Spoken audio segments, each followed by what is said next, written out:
Attention on deck. How you doing? Can you hear me this time? I can hear you this time. I was running a VPN. I don't know if that had something to do with it or not, but I turned it off. No, yeah, that was kind of funky. I don't know what happened there. All right, How are you? Doing real good. I'm doing better now that I got you on. This is pretty sick. It's a pleasure to be on with you. The only episode that I've seen you've done so far is the one with Colonel Sieverts, but I don't even remember who told me about that. But had to get on and watch that, and thought it was pretty neat. And I appreciate you reaching out. 100%. Yeah, this is I don't think I fully appreciate how big of an episode this is. I feel like this is definitely a really good follow-up after that, because like now we're getting all the I don't know what the like the celebrities or like the bigwigs from 2-8 are now coming on, so it's like we got all the notoriety showing up.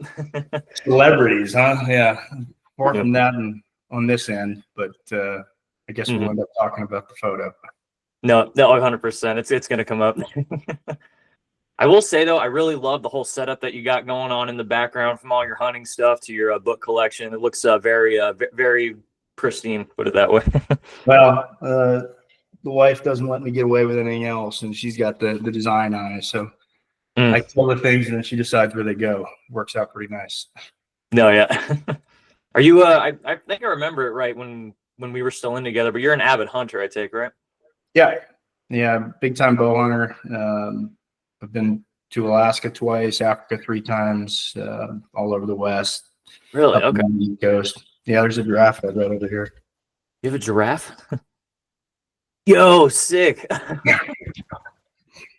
Yeah, you don't see too many of those just running around, but that's another story for another time. I never wanted to hunt a giraffe. It's not a very PC animal to go after, but we ended up donating the whole animal to women's shelters and orphanages, and actually got to visit some of the kids that got to meet. So it was pretty cool.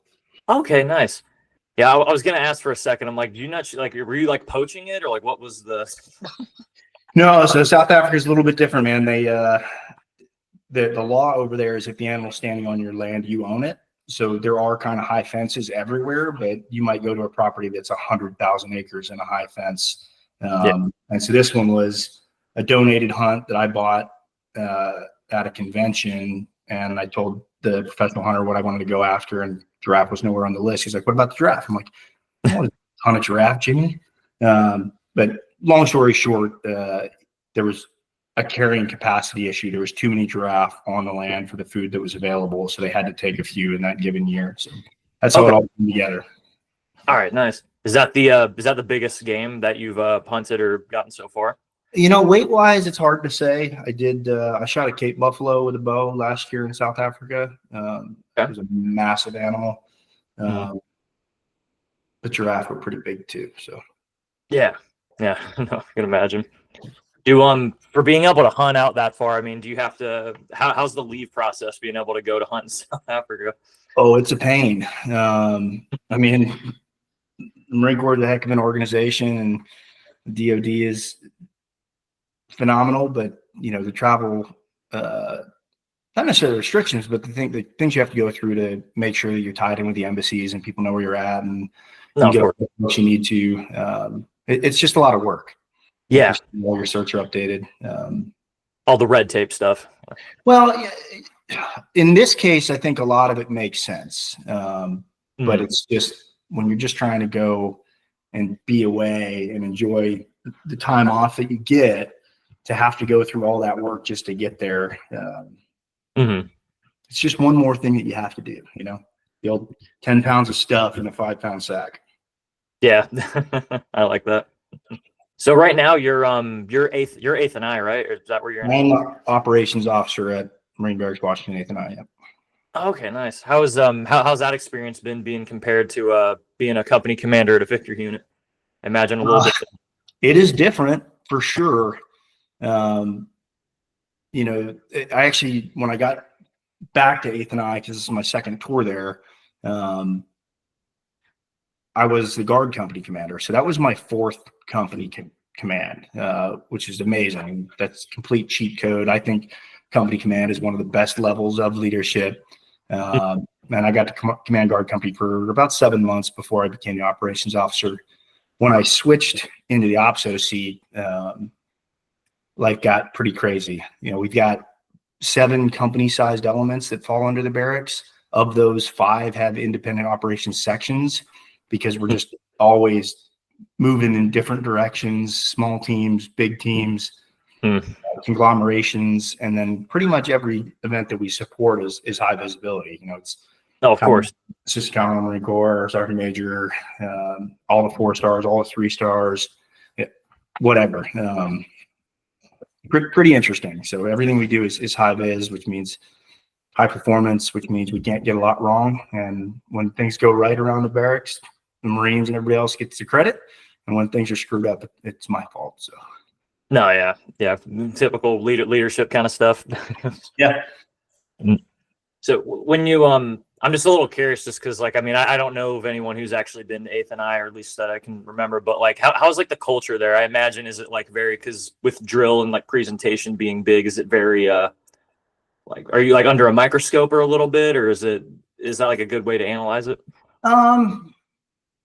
At any moment you could be under a microscope. The bigger challenge that, from my perspective, and to throw the disclaimer out there, this is all Logan Geiger's opinion on things, not necessarily the larger organization. But for me, I think the bigger challenge is giving the Marines what they really want, which is a balance of the ceremonial mission and the field time. So I think our platoon commanders and company commanders do a great job of really pushing to get out to the field. And we do go down to Quantico to train, and a couple other places in the area fairly regularly. Like every 2 weeks or so, the Marines are going to the field for 1 or 2 days. During parade season, though, it's a pacing thing. It's like, how much can we push that to give them what they want and balance it with making sure that every ceremony is as close to perfect as it can possibly be. Yeah.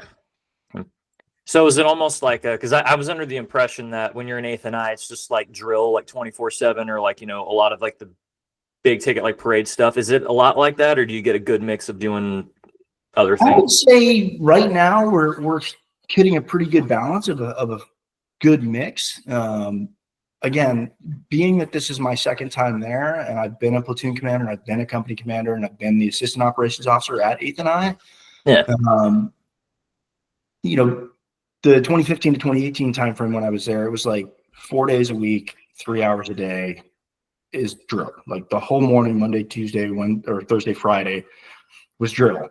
And I felt at the time like there was days where we'd hit the point of diminishing returns and we just weren't getting any better, and it was just too much. So I talked to the Marines at the beginning of the cycle last year, and I told them, like, guys, if you get this right, you're going to create opportunities for me to say, hey, we're not going to do drill this day, go to the field. But I need to be able to plan that out, because it's not like you just say, hey, tomorrow go to the field, because you had to book the range 60 to 90 days ago, get all the logistics set up and everything else. And then the ceremonial commitments sometimes do like trump field exercises where they're planning on going to the field for weeks and weeks and weeks, and then something comes up and we can't. But I think we did a nice job last year just canceling a lot of Thursday drill sessions. Like once we were where we needed to be, or just working on a very small segment of the show, or just working with a group that needed some additional help. So yeah, again, all balancing, all decision points. But once you've got it down and you're in month 3 of parade season, where you've done it 16 weeks in a row, I found, and I think it worked, to just pull back a little bit and achieve that effective balance is the right way to go. No, yeah, 100%. From what it sounds like, from like the terms that I'm hearing, is there like a I don't want to say like a set structure, but like you mentioned, there's like a parade season, there's like tours, like you were there. Is there like a I guess structure would be the way to put it, but like I guess like in the way that like Marines like go to 8th and I, and like how long they're there, is there like an off season and in season? Like, do you guys have like a set time you're there, or like how does that all work? So the parade season is kind of, and grunts don't kill me for this, it's kind of the deployment for 8th and I. We're not really going anywhere other than to the Marine Corps War Memorial, or maybe Lincoln, depending on the year. But parade season goes from really kind of the last week of April, is our friends and family parade. And then usually the first Friday in May is the first open to the public evening parade at 8th and I. And then we usually go through the last Friday in August. And then in the middle, we pick up Tuesday parades where we're out at the Marine Corps War Memorial every Tuesday. And then current pattern is we skip the week of 4th of July. This year, we're actually doing the week after just to create a break in the season. But it ends up being whatever, 19 Fridays in a row where we're doing the evening parade. And then everything outside of that is kind of the off season, but not really. So like September, we get a little bit of a break. But then October, we're prepping for ball season. November, we're doing cake cuttings and birthday ball ceremonies all over the National Capital Region. And really, it goes wider than that. The U.S. Marine Band falls under us, but technically they're tasked through Headquarters Marine Corps Communications Directorate. So a little bit of an interesting thing there, but they do a tour in October. So they're out on the road for 31 days in a row. And then the Drum and Bugle Corps and Silent Drill Platoon go out to Yuma, Arizona, where we went and did Calinex. And they build the whole month of February and then do a 1 to 3 week tour out there before coming back. We don't really have a silent drill platoon between the end of November and call it the beginning of March because they're just rebuilding for the next year.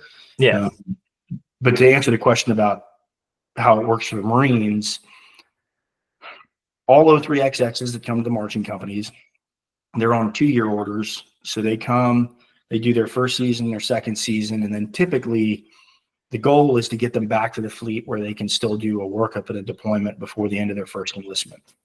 Doesn't always work out the way, but that's the way it's designed to work. Yeah. Okay. I like that. Is there just from like a little bit I'm hearing, do you guys get to travel like pretty like randomly or like pretty frequently, I guess, just being in 8th I? It depends on what element you're with. The silent drill platoon is on the road constantly. The Drum and Bugle Corps is on the road constantly. Okay.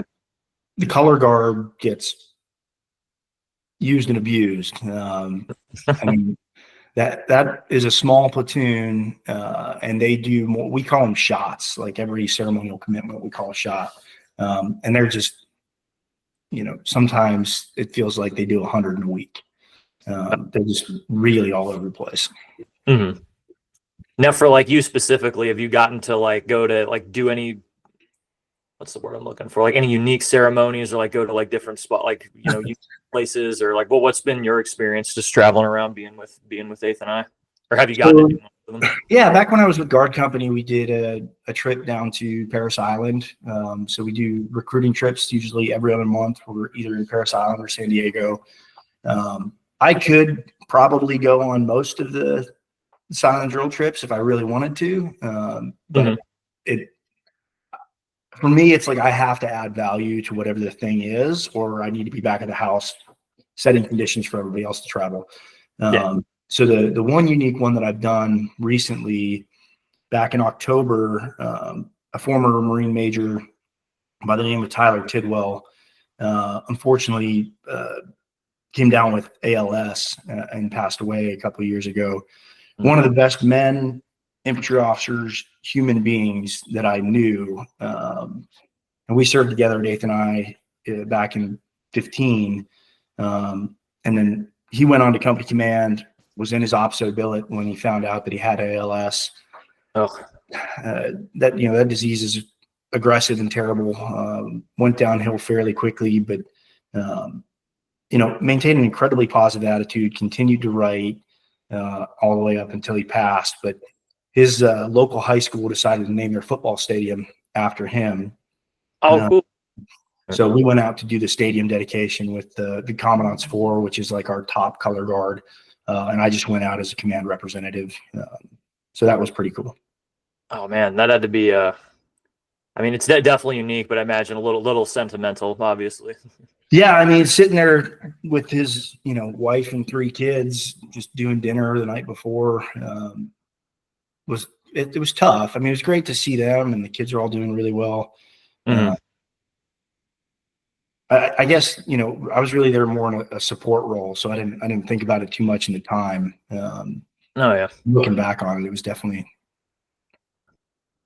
a tough one, but a good one. You know, like that man is an absolute legend and deserves to be. And now, anytime somebody goes to a football game, they're going to pull out their phone and they're going to Google Tyler Tidwell, and they're going to find out that he was one of the best freaking linebackers that the Naval Academy ever had, and you know, just an incredible human being. So I think his legacy gets to live on in a very unique way. So I was really happy to be part of that.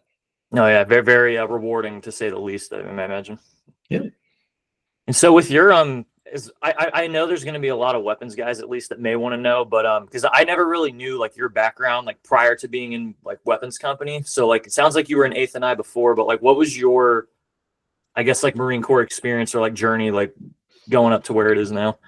Okay, so I guess we got to go all the way back to high school to start the story. I had every intention of enlisting. You know, timing wise, I would have gotten more deployments. It would have been a different experience for sure. And by the way, one of my favorite things that I get asked from time to time is, "Hey, sir, you were a prior, right?" I'm like, "No, but thank you." Because to me, that just means that something that I'm doing communicates to the guys that I understand what they're going through. So I started talking to my parents about enlisting, and my mom basically just shut that down. She's like, "You can join the military, but like you're going to college first." So I ended up getting into Duquesne University in Pittsburgh, a little bit of wrestling scholarship, a little bit of academic scholarship. Started out there. I'd applied for the ROTC program, but did not get it right away. I think I was probably late on the submission. Don't even actually really know, but there's a thing called a college program where you can go through and do all the ROTC stuff. You're just not getting your school and books and everything else paid for the way that normal ROTC kids are. So halfway through my freshman year, I ended up getting a leadership scholarship from the CO of the Carnegie Mellon ROTC. So I guess they get one silver bullet in their 2-year stint, or one every year. And Captain Keith Bauman just saw something in me and elected to give me the 3.5-year scholarship. So from that point, I decided that wrestling wasn't really my future, and you know, military was, and I stopped wrestling and kind of buckled down full time on school and ROTC. That was a Navy scholarship though. The dream at the beginning was to be a Navy SEAL. And I thought about looking at the pilot side of things as well, because my grandfather was a naval aviator. He flew the E-2C Hawkeyes, so the spy planes. Have you seen the new Top Gun movie?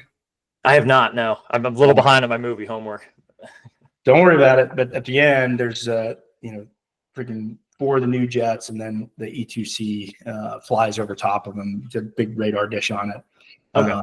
And that plane's pretty cool because it's massive. And my grandfather was one of the highest number of carrier landings with it, because you only had like 1.5 feet of error on either side. And I think he did 306 carrier landings over 100 at night. Sick. Yeah. So SEAL, pilot, whatever, Navy, right?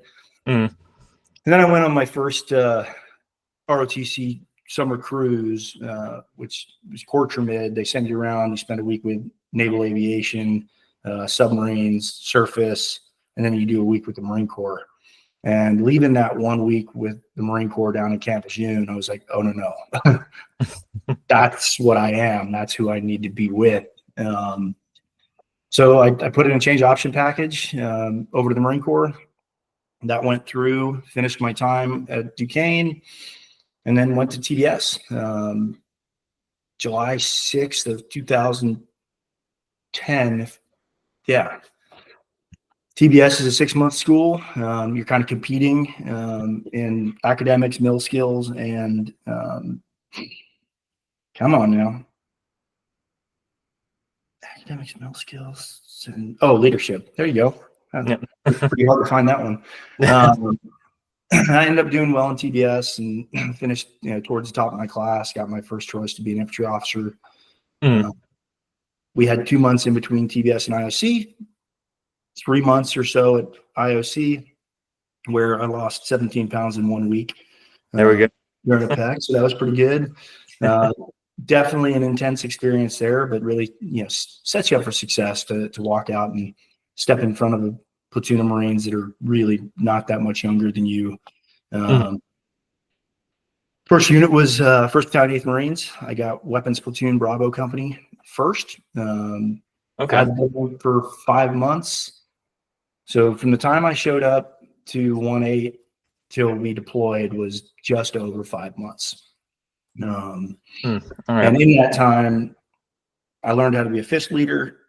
We went out to do, I guess it would have been an enhanced Mojave Viper at the time, out in 29 Palms, but the 81's platoon leadership had gotten relieved. The Bravo Company XO went over to take the 81's platoon. So I went out and did my first 29 Palms experience, dual-hatted as a weapons platoon commander, a fist leader, and the Company XO. Okay.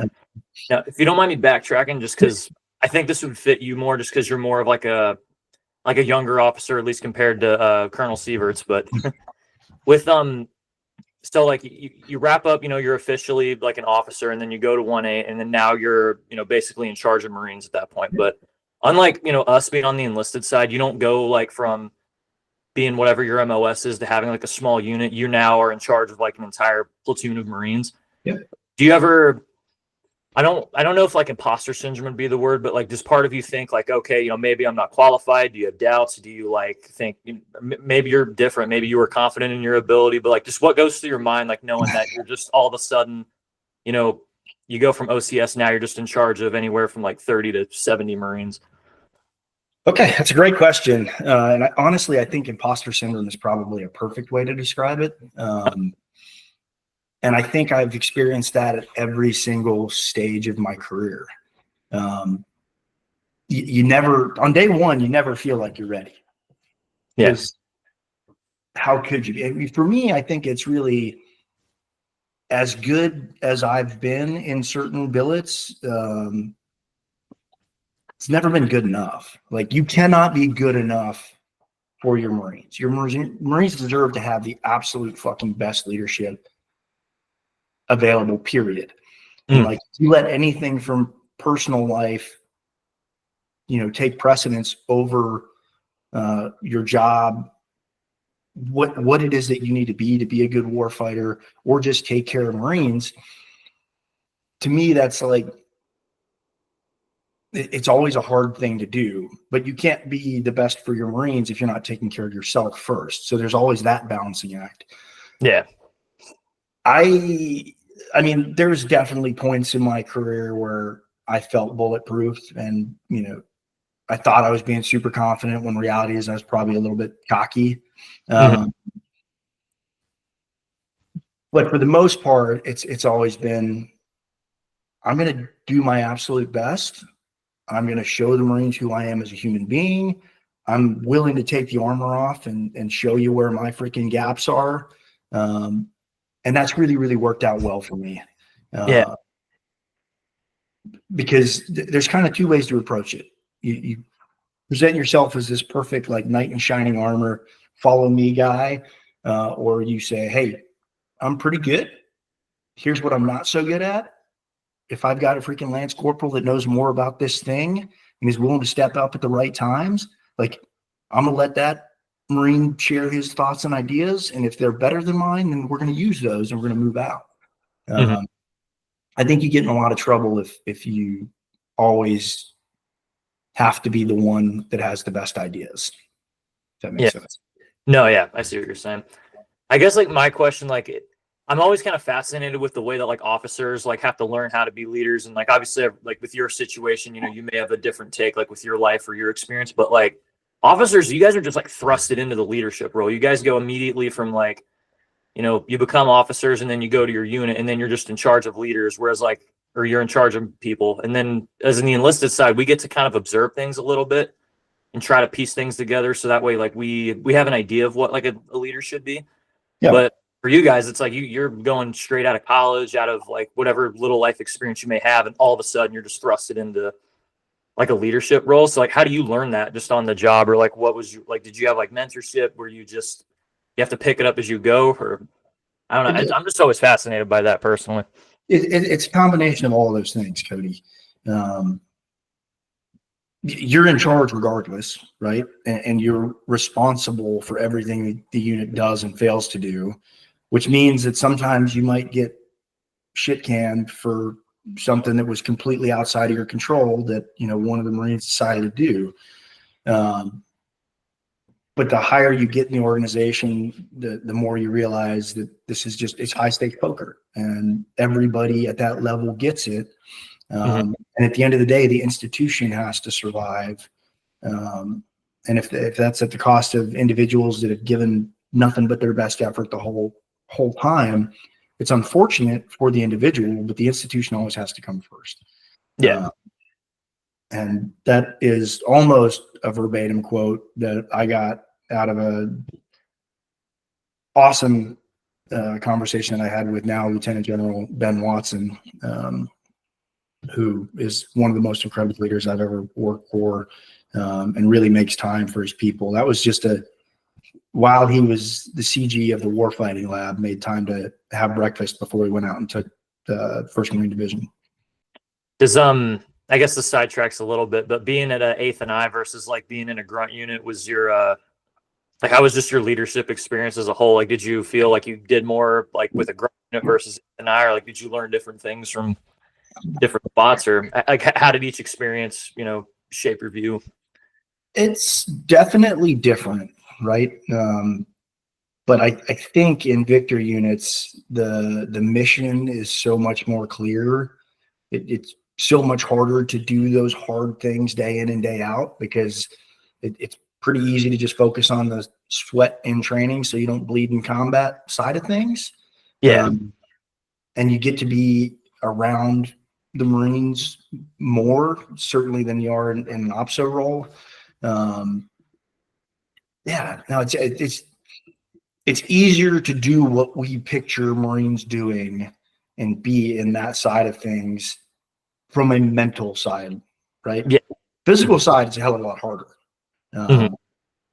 But on a mental side, it's just the buy-in is much easier. You don't have to like try to convince an 18-year-old that, moving the rifle perfectly with the other 300 people out there is super important, right? Like, it is, because what we do at 8th and I is we display the professionalism and discipline of the Marine Corps in a ceremonial aspect. But I've always found it easier to convince Marines that it's more important that they can put a 5.56 round in between somebody's eyeballs at 300 yards. Oh, 100%. Yeah, there's not a lot of selling to do really with that. No, there's not. Yeah. So I guess we can so you got to 1-8. There was problems with 81s, you said, and then I think that was where we got off on your Marine Corps. Yeah. Marine Corps. So ended up coming back from that EMV. I deployed to Advon to Afghanistan. I think it was 2.6 we were replacing, but it might have been 1.6. Bravo Company ends up as the only battle space owner around or on Route 611 in Kajaki Safla, so just north of Sangin, right there on the Helmand River. And all of my Marines get attached out.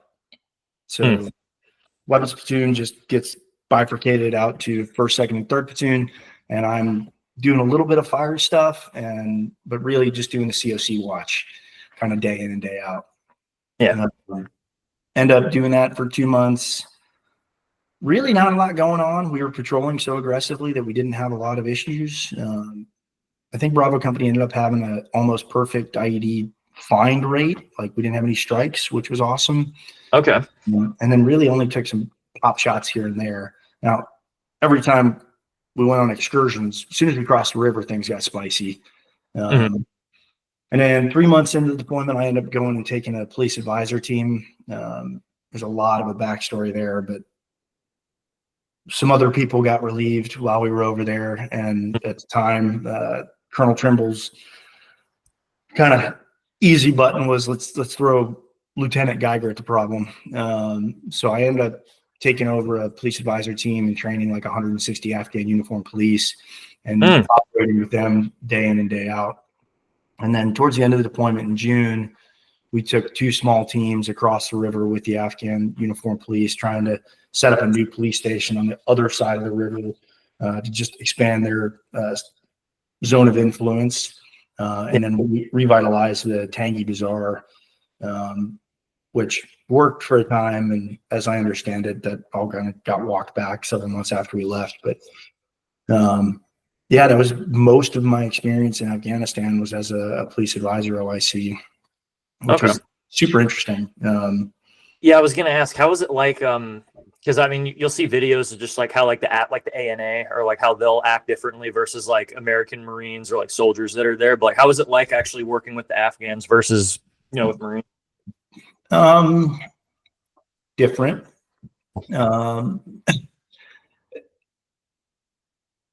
Their proficiency levels when we got there were abhorrent. They just were not good.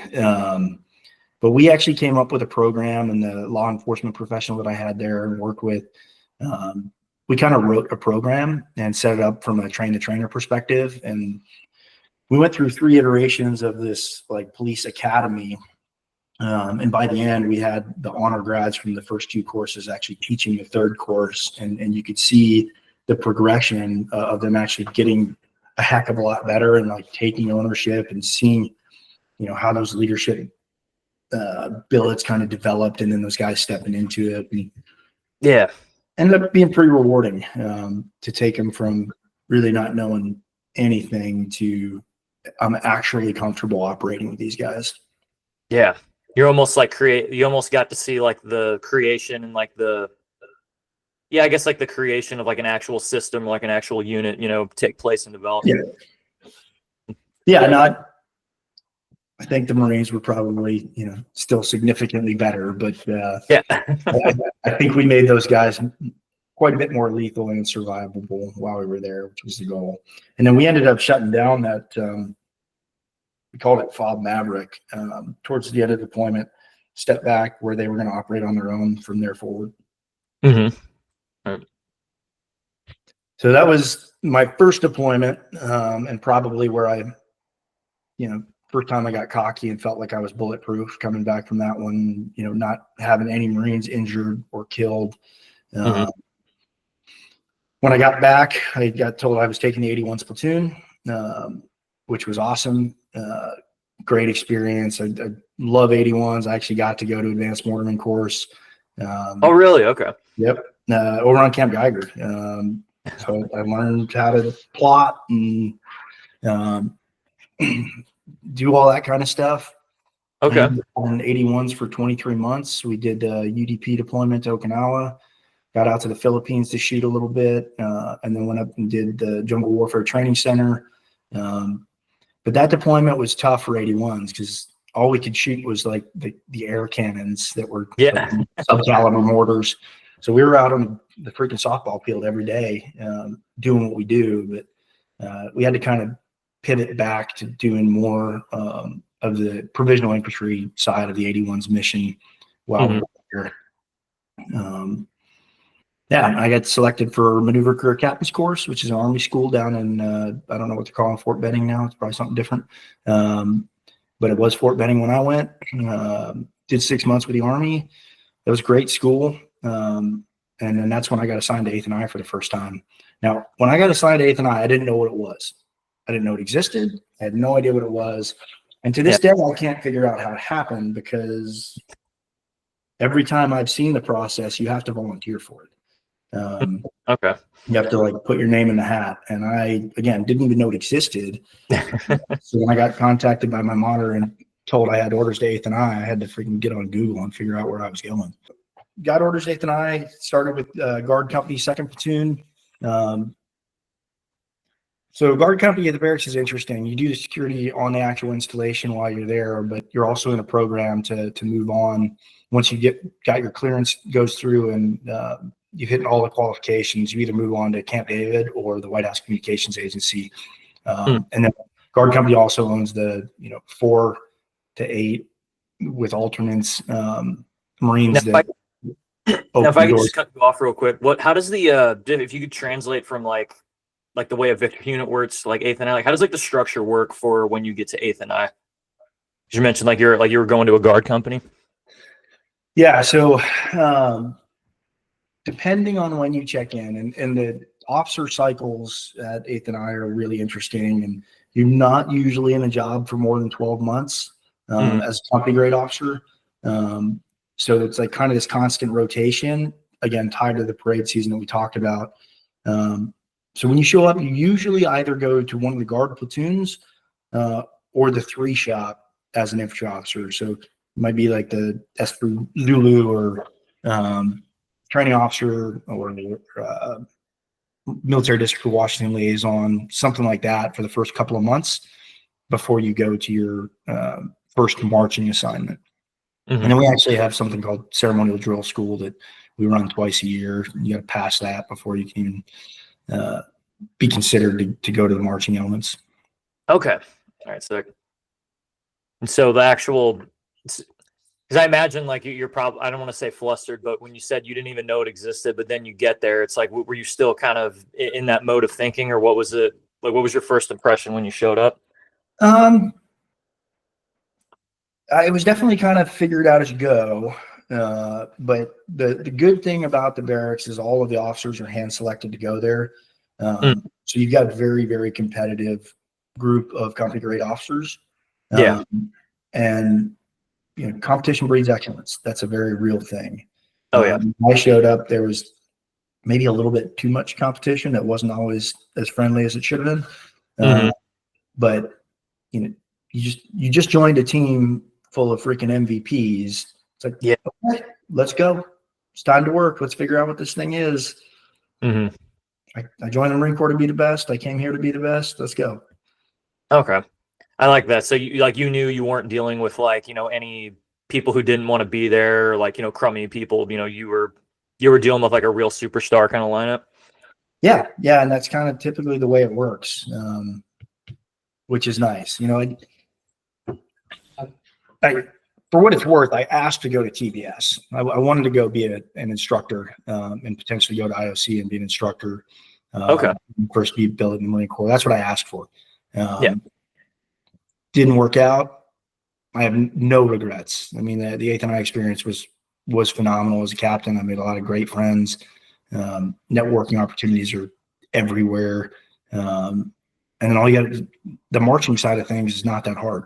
Like you got to put the work in, but left foot, right foot, like not that difficult as long as you put the right time and attention into it.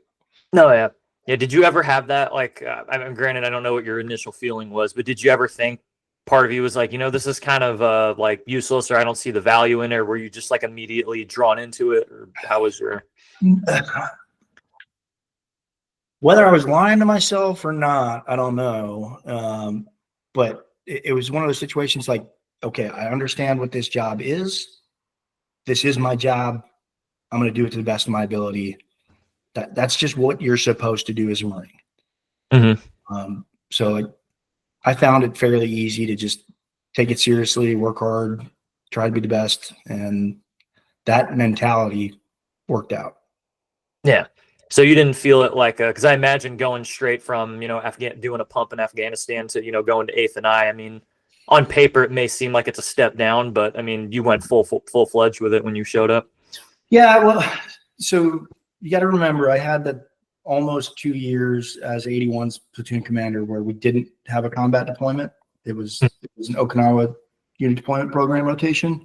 And then 6 months at the Army school where most of the Marines finished in the top 10% of the class. Like there was 14 of us, and I don't know, maybe 1 or 2 didn't finish at the top, and they were like right behind. So there was a little bit of time there. It wasn't straight from a combat situation into 8th and I, but we're going to end up going there anyway. So I guess it's probably a good time to bring up the photo because this is the time period where it happened.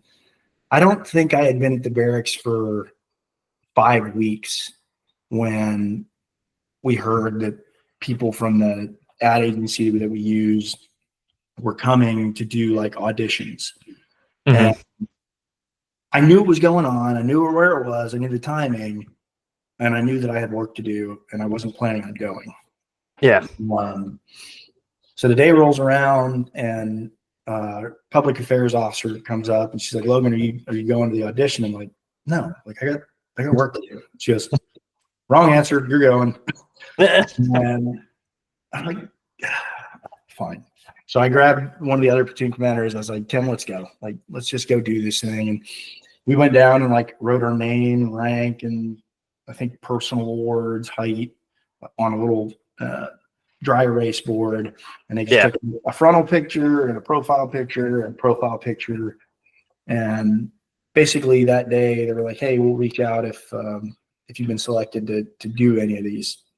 Yeah, I was gonna ask that. It sounds because like I had no idea like what the process looked like for you guys to like get selected. Like I didn't know if you guys were just at a bar and some like sketchy models like, yeah, you look cute, and they hand you a business card or something like that. But no, so I'm gonna blank on the name of the ad agency, but the Marine Corps has been using the same company for a very long time. Like they're the ones that did the Fire Monster commercials, and it's just worked, right? So I think it's every like 4 to 5 years they set up a big rotational shoot where they always come to 8th and I for like the blues photos. Yeah. But they do Camp Lejeune, they do 3 meth, they do 1 meth, and they just kind of go around and get the shots they're looking for. The next group. They'll do smaller projects in between, but like that big project happens every 4 to 5 years. And they know what they're looking for, because I didn't really pick up on it at the time, but looking back on it, it's super obvious. As soon as I walked into the place where we were taking those initial audition photos, all of the people that work at the ad agency just like scanned to me at the same time, and just like like looking back on it, I felt kind of weird in the moment, but now I think I recognize that they're just like, that could work. But I didn't expect anything to come from that at all.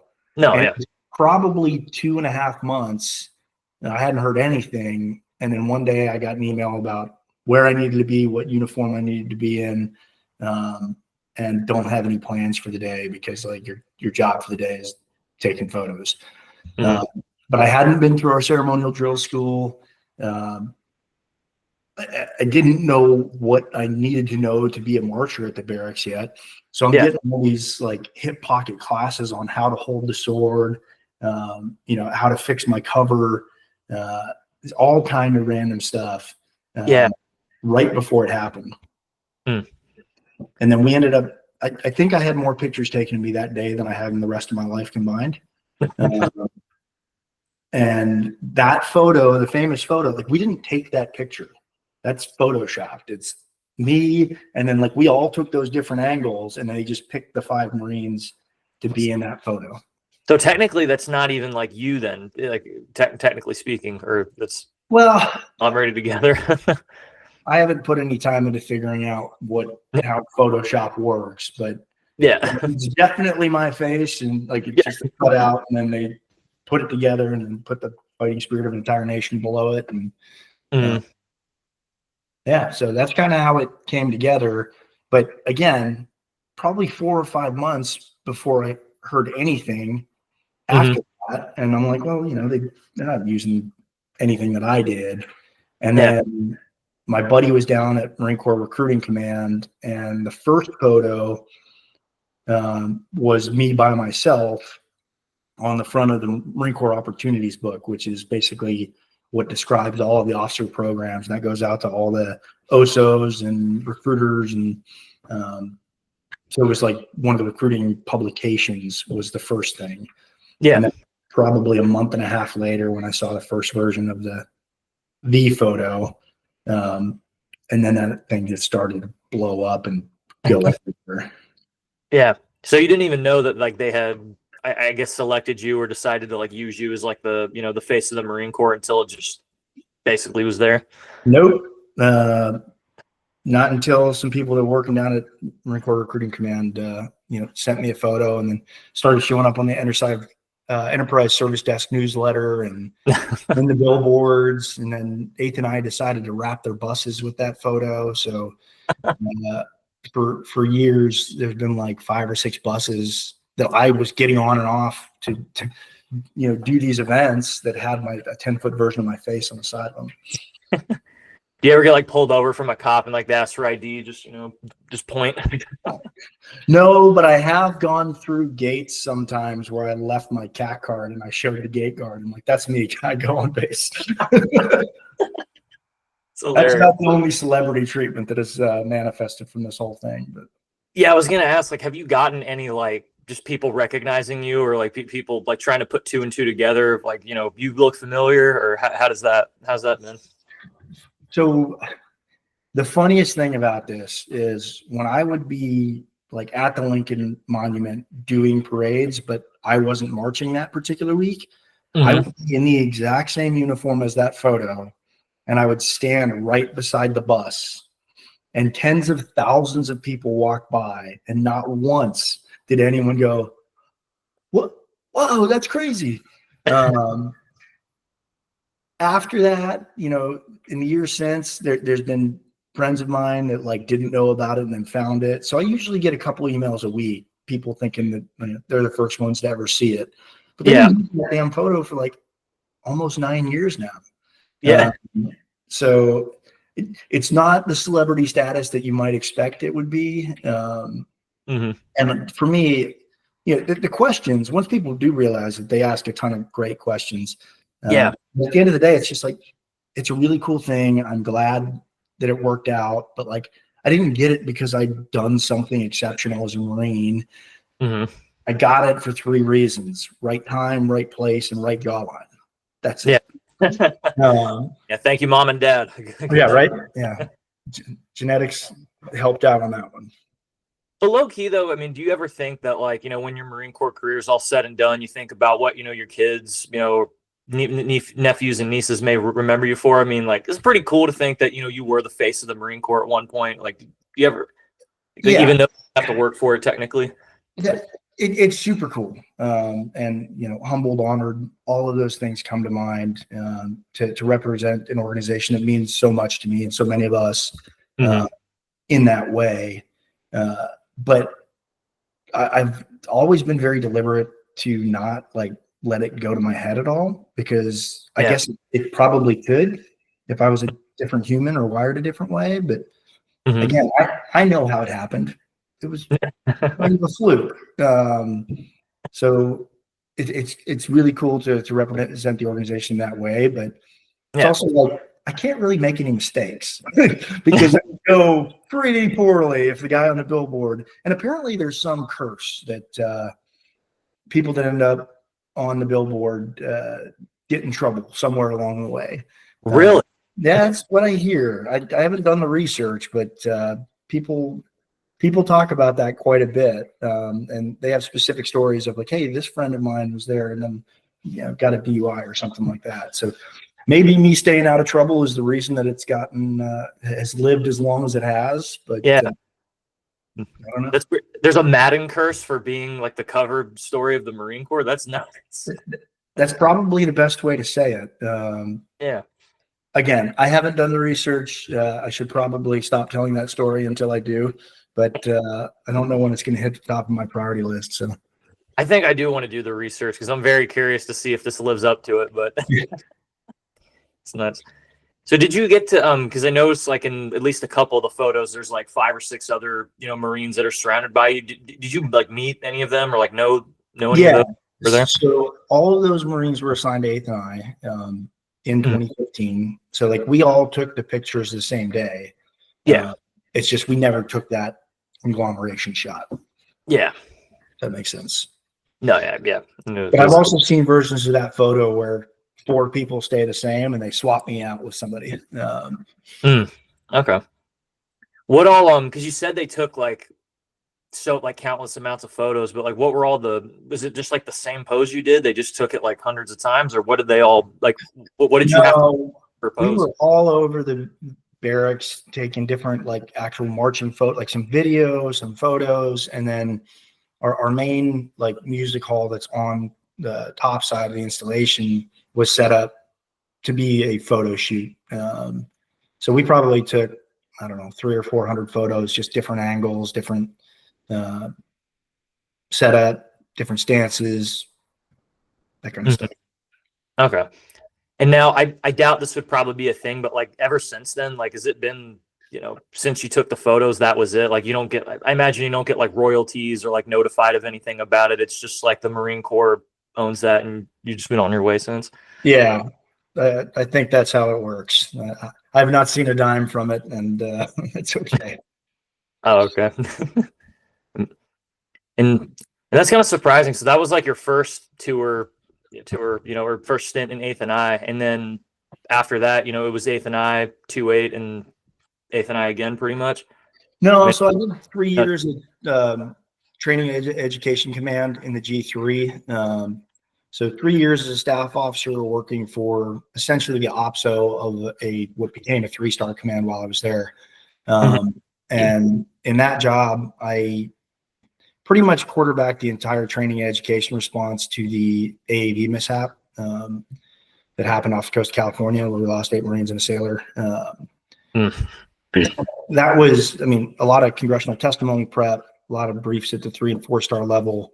There was 5 separate investigations that happened related to that incident that I had to know everything about. And then the tasking that came out of it, I was in charge of like following up and making sure that we're actually implementing the changes that we said we needed to after that incident. So that was 3 years of 70, 80-hour weeks, just refusing to accept no for an answer and finding a way to work with organizations across headquarters Marine Corps and on both coasts. And I learned a lot about the amphibious assault community. I'm probably the only infantry officer that's ever driven an ACV in the water. That's pretty neat experience. But so that was my 3 years after 2-8, and then I got asked to go back to 8th and I because COVID kind of messed the place up a little bit. They didn't really do the full thing for about 2 years, and nobody's fault really, but you just can't replace experience. And so things just weren't quite as tight as they were when I was there. And I knew the XO at the time, and he had reached out and asked me if I'd be willing to come back with the plan to become the operations officer and really get it back where it needed to be. Yeah. So during like that COVID part, there was really, because I imagine if they're still trying to enforce like social distancing or like at the peak of it, there's really, like you said, not a whole lot you can do. No. And then they ended up doing some parades with like no audience, and all the marchers were wearing masks.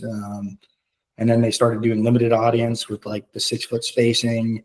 But it's already hard enough to convince 18, 19-year-olds that join to be war fighters, that the parades and ceremonies are important. But I think in that 2 years, just really kind of took the focus off of it, and it was even harder to sell. So there was just a natural degradation that happened. And we recognized that we needed to get it back. So I came back to kind of get back and try to figure out how to get the culture where it needed to be and get the level of precision and discipline back where it needed to be. And it's we're making some great progress. Yeah. I do have a question about that I think you would appreciate, but I do want to bounce back a little bit since the audience is for now primarily 2-8. But what was your, could you just like walk me through, like, you get your orders to 2-8, you come to 2-8, your first impression, just your experience, the stories a little bit. I kind of want to indulge the 2-8 audience a little bit. Yeah, absolutely. So, and I forgot to mention you are repping merch. So, good shout out there. Yeah, of course. It's America's Battalion. How can you ever forget that you're part of that? Yes, sir. So leaving 8th and I the first time, I actually had orders to 1-8. But I had told the barracks that I would extend because we had a new commanding officer that showed up in July, and the current OPSO was retiring. So I was kind of the continuity for the new CEO. It was Colonel Tomich at the time. And 1-8, their deployment cycle didn't support me showing up in October.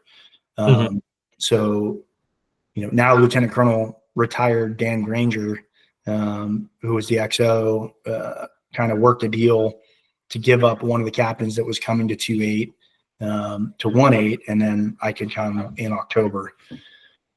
So I really wanted to go to 2-8 primarily because of Dan Granger, because he was he was the deputy director of IOC when I went through, and an absolute legend in the infantry. I've learned a ton from him as a lieutenant, and I just knew, regardless of the job that I was doing at 2-8, that I would be a better Marine and a better officer just working with him.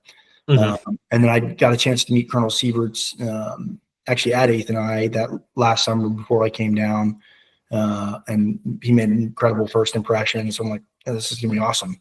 Okay. But I knew that I was also giving up the opportunity to take a line company if I went to 2-8. So when I got to 2-8, you might remember this, you might not, but I was the H&S company commander. I did not know that. No. Several months. So I got there in October and had H&S. And when we actually went to WTI Italinex, I was the H&S company commander.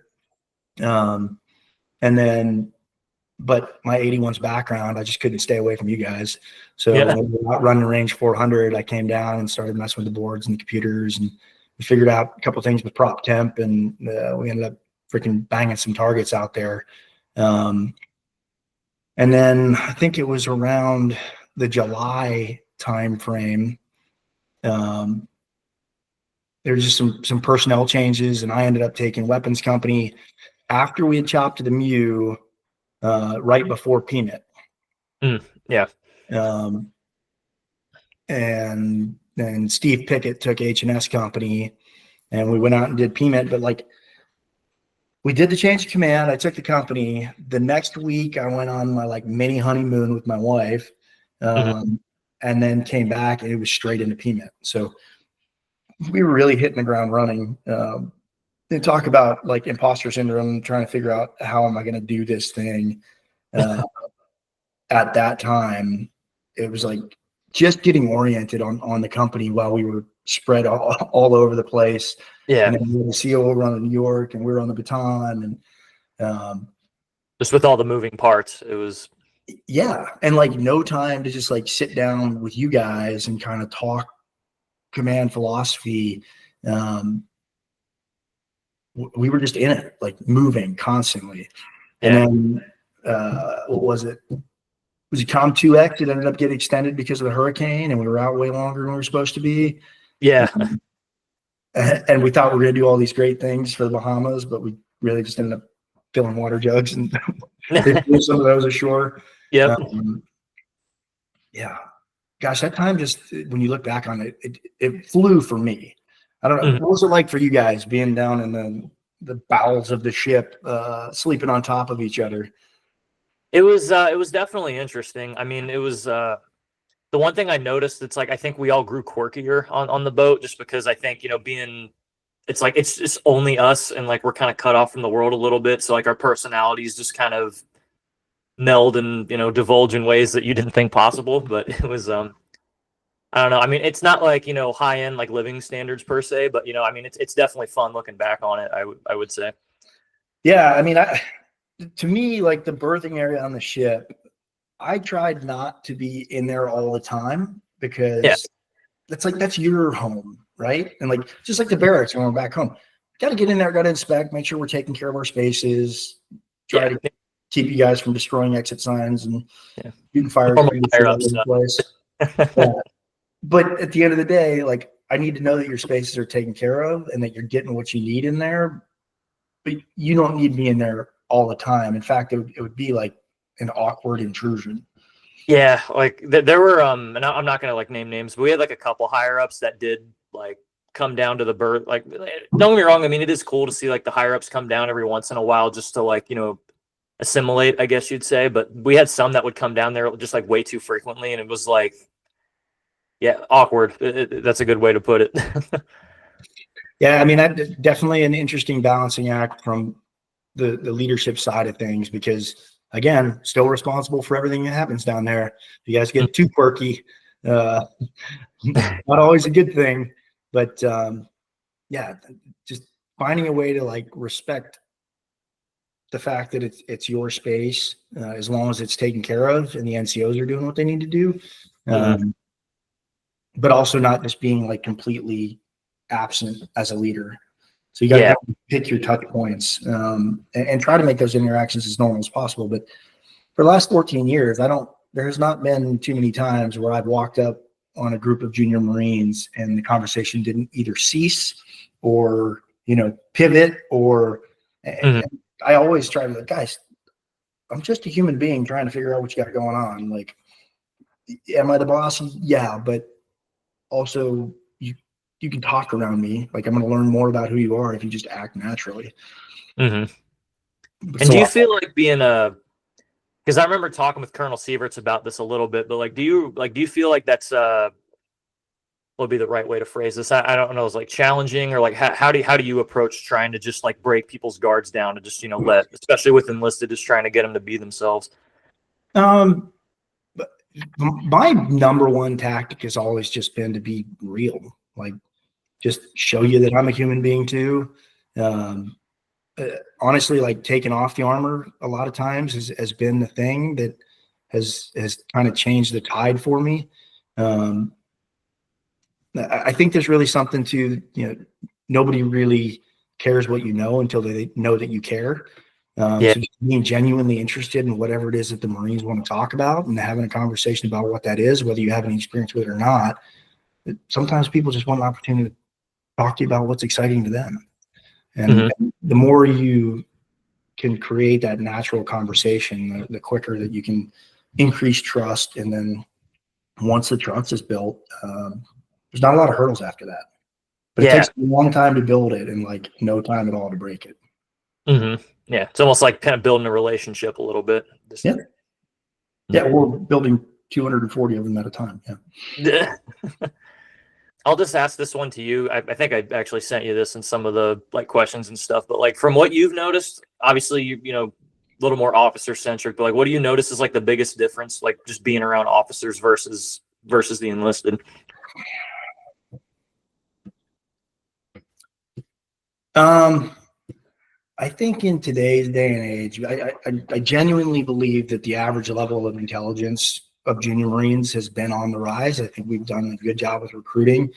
But I can tell you from an officer perspective, the most frustrating thing on the goddamn planet is a smart lance corporal.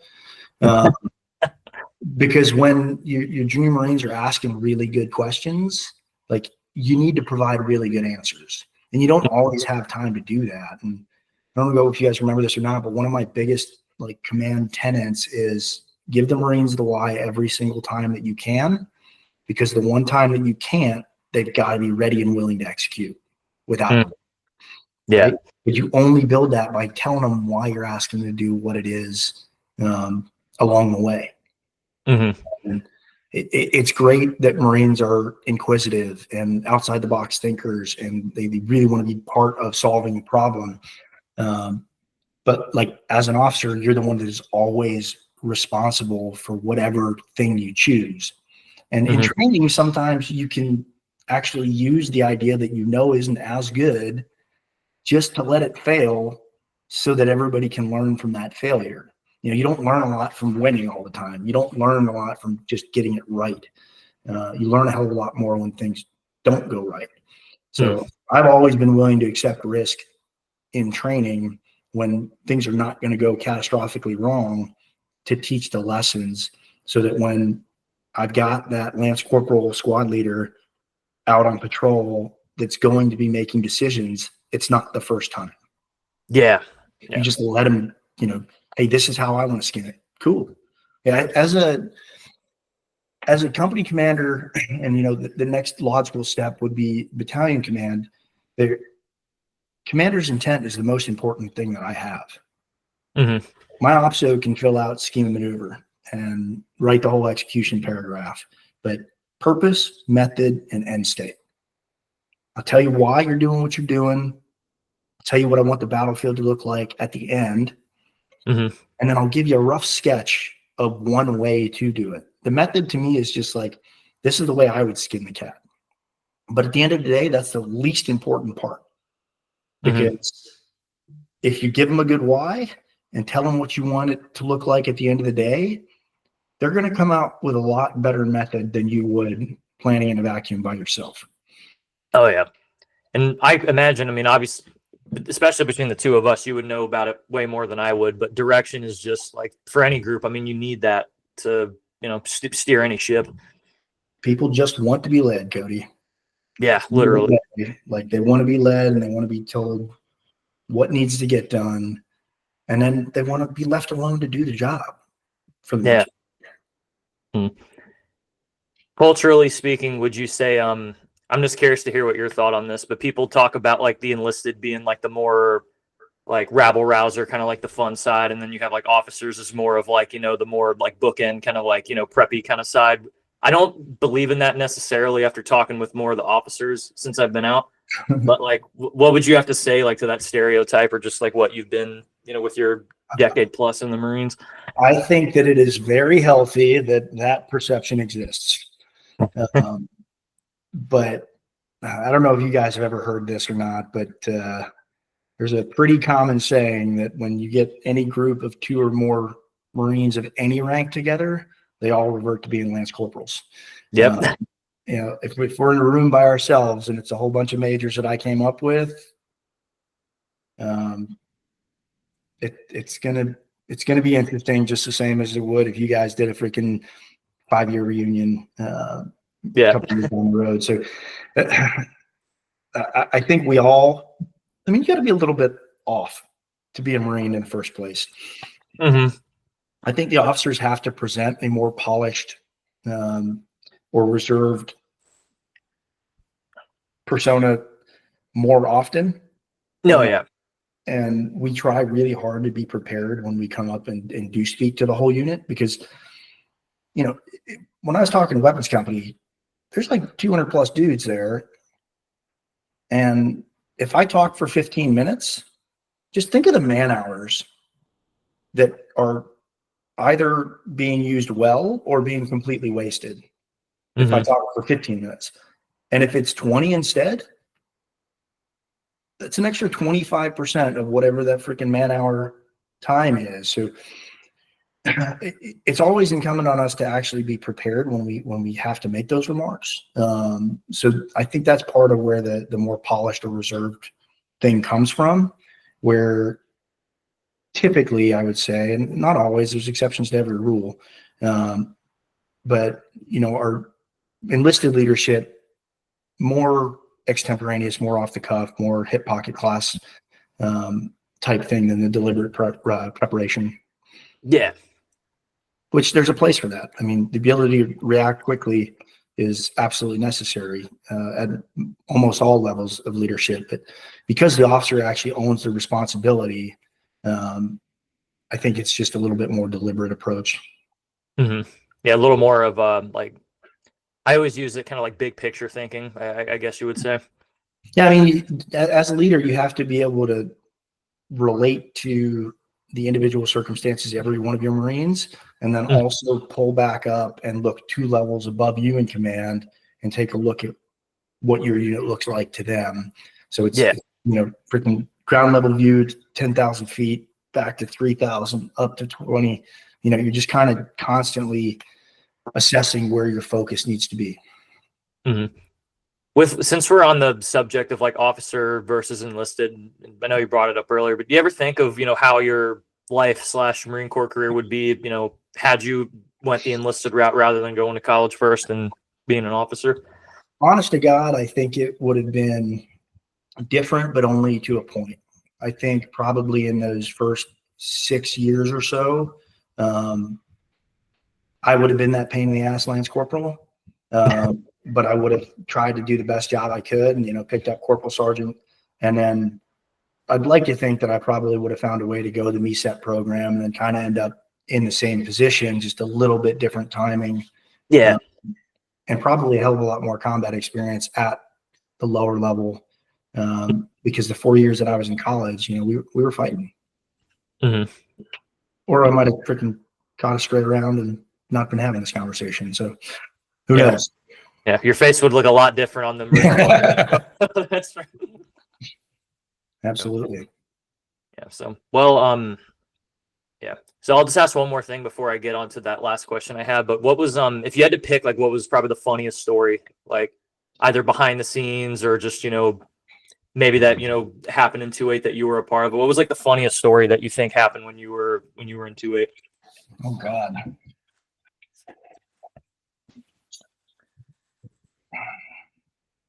I remember laughing a lot, but those aren't the ones that stand out in your mind. It's like the things that almost go really wrong are the ones that stand out.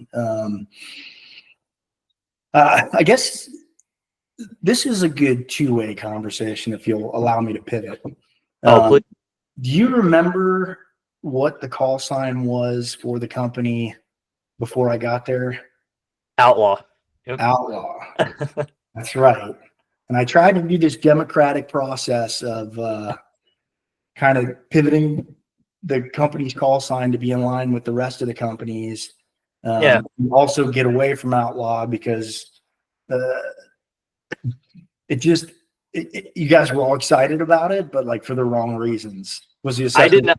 I thought of avoiding this conversation or like this topic because I didn't know if you would like be touchy about it. I'm like really. I'm surprised you brought it up, but I'm like. Oh no! To me, like, so I had done that with 2 other units, Okay.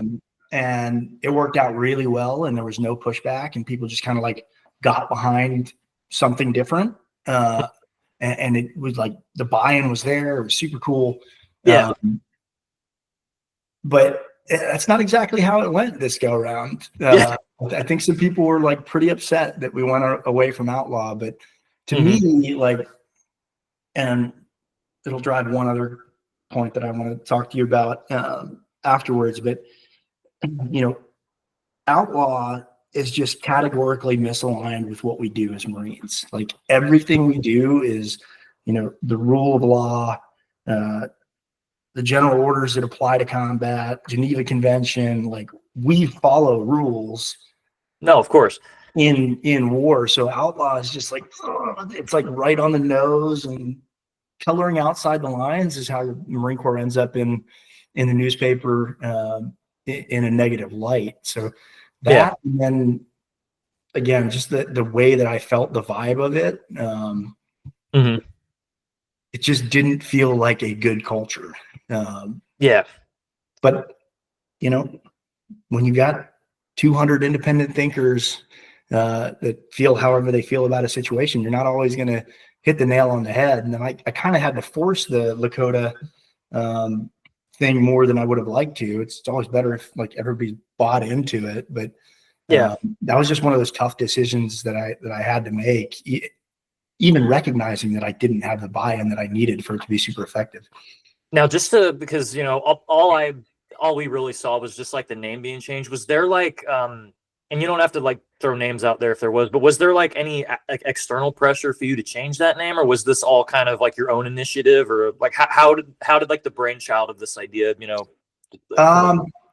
It was definitely my idea initially. And I had talked to some of the sergeants and all the staff NCOs and officers about it. And, I got advice on all sides. But at the end of the day, like that is one difference between the officer and enlisted is I'm responsible. So if my gut tells me we need to make this change, I'm the one that makes that call. And if it's a good call, I try to make it a win for the team. And if it's a bad call, I got to own that all by myself. And that's fine. That's part of what we signed up for. I don't think I probably got all of the negative feedback. So I'd be very curious if you remember any conversations like this guy doesn't know what the hell he's talking about. But I've always been open to that feedback, and I always tried to open the door. And I had sit downs with all of the NCOs, at least on baton and I had this conversation deliberately. I think I put it on the freaking like questionnaire that I asked them to fill out before we sat down. But yeah, from the lowest levels, what did that look like, feel like? So if I could try to play like, because I was gonna say this, but I'll pivot into it. So I usually try to play devil's advocate with like a lot of stuff. I will say, like, when I heard that like it was gonna be changed to Lakota, and then you, I think at a company formation, you had explained why that name would be more fitting. I thought it was much more creative, and there was much more like detail and like symbolism in it. So I did like understand it, but so this is what I think. So like, Christians are called Christians because, like, back in the day, like when Christ was big, they use that as like a negative stamp and like on like people who followed him, and it was like a bad name. And then like Democrats, for example, they have the donkey as their mascot because people called Andrew Jackson a jackass. So he kind of took to the name and, used it as like a rallying cry. Mm-hmm.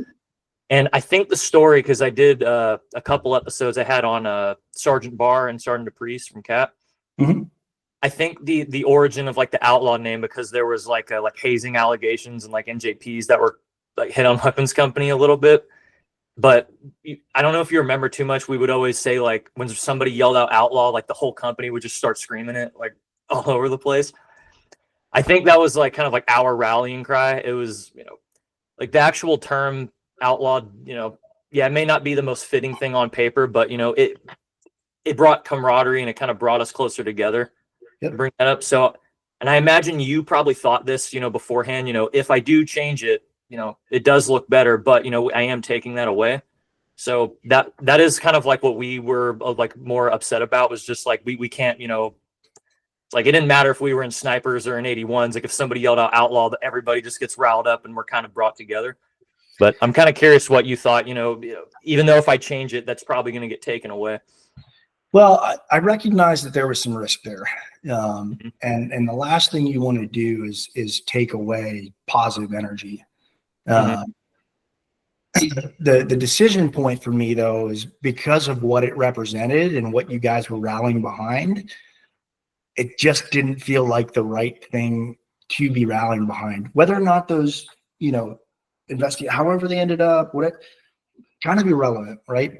Yeah. That being the genesis of the rallying cry for the company, it just didn't, like, there's so many better things to get behind than that, because at the end of the day, like, perception is reality. And if there's a perception that Weapons Company is just running around and, having hazing incidents and all this kind of thing, and then you see guys like getting excited about that, it's just not where you want your unit to be.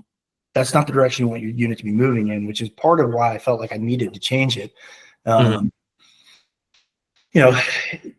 Probably could have taken more time, but we were out of time, man. When I took the company, it's like we were going and we didn't know exactly what was going to happen. And the deployment sure as hell didn't plan out anyway anybody thought. Like, we were pulling into Agadir, Morocco, about to do Libo and then our first trilat training event, and the USS Baton freaking pulled a Yui.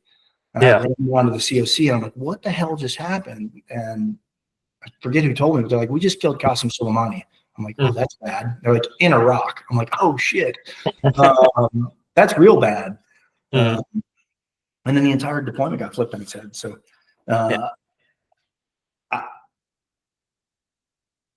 I always try to be reflective, and I think we probably could have been successful utilizing that call sign and moving forward. But the fact that it was not in concert with the rest of the companies, and I just felt like we were rallying around the wrong things. I just had to make a decision, and I don't really regret it. I regret that the Marines weren't fully bought in when we had to make that decision, but I felt like we were out of time. And I'll because this actually was the question I was going to ask you, because and with this one being more of a, I don't want to say like a failure, but like one that like didn't go your way necessarily. I've noticed that every like new place you've gone to or like leadership billet you filled in, there's always been like a situation where you've had to like sell yourself or kind of like, like push an idea or like a focus, something to like rally behind, I would say. And I remember hearing there was like a Richard Nixon quote. He talks about like really the only quality that a leader should have, or the most important one they should have, is like believing deeply in a cause. Because he said that like if you campaign, like people can tell you, win this people group over, campaign with this much money, but like if you're not sold on like what you believe in, nothing else really matters, or like nobody's really going to follow you into that. So I'm kind of curious, like how have you, whether it's like through Eighth and I, whether it's through, changing the, name from Outlaw to Lakota, like how have you tried to, show your passion or convey certainty or, sell yourself in whatever, facet that you have to do? Every situation's different, but at the end of the day, what you have to do is absolutely believe in what it is that you're putting out there into the universe, and then create conversation about it. So like, when I first talked to the company about that, I had some fairly well-researched talking points, and I think it made a lot of logical sense. But if you remember, I almost always opened it up for questions. Like I wanted to hear the dissenting opinions. I wanted to hear what people thought about things. And, those company commanders talking to the whole company settings don't always work out the way you want them to. So I made a concerted effort to get just NCOs, just, junior Marines, and kind of have those same conversations and just give people an opportunity to talk about it. And at the end of all that, I got the sense that folks weren't super happy about the change, but it also wasn't going to be a big negative. So was it the win I wanted it to be? No. But in the grand scheme of things, was it a negative for the company? I don't think it was. And I think it allowed us to get rid of a distraction that would have caused perpetual issues down the road. And, we really didn't have a lot of discipline issues. There weren't a lot. There was still some. Well, Marines being Marines, you can't really avoid it entirely. No, I mean, you want to, because you freaking, to me as a leader, you only got to do one thing. You got to love your freaking Marines. And that means work hard to be a professional and make sure that they're taken care of. And I've never struggled with loving you guys. You're all freaking different and weird sometimes, but at the end of the day, like, you signed up to do something that is very, very difficult and gone much further than most do to serve this country. So, when guys get out at 4 years, I'm like, damn, I really wish we could have kept that Marine because he was really good, but he's going to go and be great somewhere else in life too. And that's good. But the best things that I get to do on a weekly basis now is have a former Marine reach out and ask for a letter of recommendation, or for me to come to a promotion ceremony, or help them out in the civilian world, or do the first podcast I've ever done. Like these kinds of things are really what makes the job, like the really long hours and the nights where you're leaving the office at 11 p.m. because something just had to get done. Those little moments are what make it so worthwhile. Oh yeah. It's basically like you get to see the fruits of your labor, like the proof, that it's paid off, Yeah. And like, as much as y'all didn't like the name change, I feel like I still get at least one call a month or one email a month, somebody asking for something. And I always tell them that's the best part of my freaking day, man. Like, call me anytime. Anything I can do for somebody that's been part of the family. I'll make the time. I don't have any time, but I'll make it. No, absolutely. I mean, the fact, that you were definitely a big requested guest, I mean, that's enough in and of itself. So you got to tell me who's humping your leg to get me on here. So I think that this one would probably be the biggest one, but Blansfield, or Staff Sergeant Blansfield, he definitely requested you. I didn't post it in time just because of Thanksgiving being on here, but he had like a 1 minute segment of like a call out per se. He's like, one of my favorite leaders, Major Geiger, is like, I'm calling you out. You need to get on this show. We got to get you on. So nice. Yeah. Aiden's called me a number of times, and I think I've helped him through some decision points in his career, and seeing him pin on Staff Sergeant was pretty remarkable. Because so many of you guys had everything it takes to, go as far as you want to in this organization. But it's always interesting because the problem is, like, good Marines can be good at anything, right? So once you get convinced that you can literally do anything, it's hard to, I think Jim Mattis called it, hang around this low paying organization. Yeah. No, it's definitely interesting because like there's a lot of people who as much as how raunchy or off the wall enlisted people can be, it's funny to see how like we devote our life or dominated anything, whatever it may be, when we get out. Absolutely. And with that said, I mean, I don't know if you plan on being a lifer, if you have aspirations of doing anything else, but I mean, what's next for you, for wherever your career? Well, so I just got selected for lieutenant colonel. Really? Summer. Okay. So I'll promote next year, and right now the plan is I'll be the executive officer of Marine Barracks Washington for 2 years. That'll take me into the summer of 27, and then I don't know. So we'll see. About the time where I'll start being considered on the command boards, but there's kind of two options. You just leave your name in the hat, or you can remove by request. Somebody that you've had on the show before removed by request a couple of times before he ended up being the CO of 28. So career timing, there's a million considerations. And then, yeah, I don't have any kids or anything, but my wife is way more successful than I am, and I make monopoly money compared to her. So we got to, let her career get a vote as well. So XO thing next, and then who knows? But well, first, congratulations. Let me just send you that. Thank you. I appreciate it. Yeah. I don't know if you can have like a bunch of I don't know who you can all invite to your ceremony, or if we could live stream it, but that'd be dude, I'm inviting everybody. I've been promoted three times. It's one of my favorite jokes too. You know the difference between a lance corporal and a first lieutenant? No. Lance corporal's been promoted twice. Mm. But all my promotions have happened overseas on deployments. So this will be the first one that's actually going to happen stateside. So, okay. I'm opening it up to the family, which includes all of you guys. So maybe we'll do a 1-minute plug when the time comes around, and let the boys know where it's going to be and when. Sick. All right.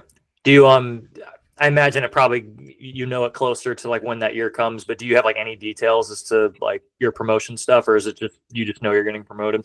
Not yet. The reality is I was very, very junior in the zone to be selected. Like the lineal number cutoff was like right behind me. So my actual promotion date will probably be September, October timeframe. But because I'm going to be taking over as the XO, it's very likely that I will be what they call frocked. So they'll do the promotion earlier. I'll be authorized to wear the rank, and then I just won't get paid until the actual promotion is effected. Okay, sick. All right. Yeah. All right. So I can edit this part a little bit. If there's nothing else that you wanted to bring up, talk about, maybe ask. What we do to end off is the guests, they have to give some words of advice, to the boys that are still in. Obviously, you're still in, so it may be a little odd, but to anyone who's listening, what advice do you have to say to them? Figure out what your long-term plan looks like and how the Marine Corps fits into that. It is pretty incredible to be able to retire for the first time at like 38 years old for most guys that enlist, and then really sets your life up for success after that. You still have time for another full career doing whatever you want. And to me, 38, 39, 40, 41, 42, that's not too late to start any type of passion project. As long as you love the organization, as long as you're still having fun, stay in, because the experience that we lose and the great guys that we lose don't help the organization in the long run. The Marine Corps does not have an issue recruiting the right people. We have an issue retaining the right people. If we retain the best of the best that join, this organization will be unstoppable. It's still the best warfighting organization in the history of the world. But just imagine how good it would be if we kept all the right people in. Yeah. If you want to stay in, but you just don't want to stay on the flat black side, there's options. The officer transition programs are out there. They're great. And the Marine Corps has slots for enlisted Marines to go to the U.S. Naval Academy every year that don't get utilized. So for all those brilliant Lance corporals, junior sergeants, if the officer side of things is attractive to you, reach out to an OSO, reach out to me. I don't have all the answers, but I can get you in touch with somebody that does. Because at the end of the day, I'd rather keep you in uniform in a different capacity than lose you. But if you decide to go the other way, still reach out, because I'm willing to help you guys get anywhere that you're trying to get in life. I can't ever repay the debt of the work that you guys put in when I was getting most of the credit. So I'm always willing to do the work. Absolutely. I love that. Utilize your connections, people. Absolutely. And for the most part, Marines really do a great job of looking out for each other. So make those calls, keep up with your brothers. If you're still in, reach out to some of the guys that got out, because not everybody finds that greener grass they were looking for. We lose way too many guys that might have been saved by a phone call. So if you guys need me, reach out. Y'all better still have my cell phone number, because that's the first thing I told you when I got in command. This is my cell phone number. Use it, abuse it, whatever you need. Yep. Yeah. All right, perfect. I think it's really good note to end on. So, Major, now going on Lieutenant Colonel Geiger. I really love this. This was pretty cool. I got to pick your brain on a lot of cool stuff. So, hey man, I'm an open book. If you want to do it again, we'll find time. I'll talk about anything. Sick. I love that. It's an honor to do this, and hopefully something that we talked about is valuable to somebody out there. Oh, absolutely. I know I definitely got a little bit out of it, so that definitely helps. So I don't know if we'll talk after, but I'll end the recording and then we can get it going. But for everyone listening, thanks for tuning in. We're out of here.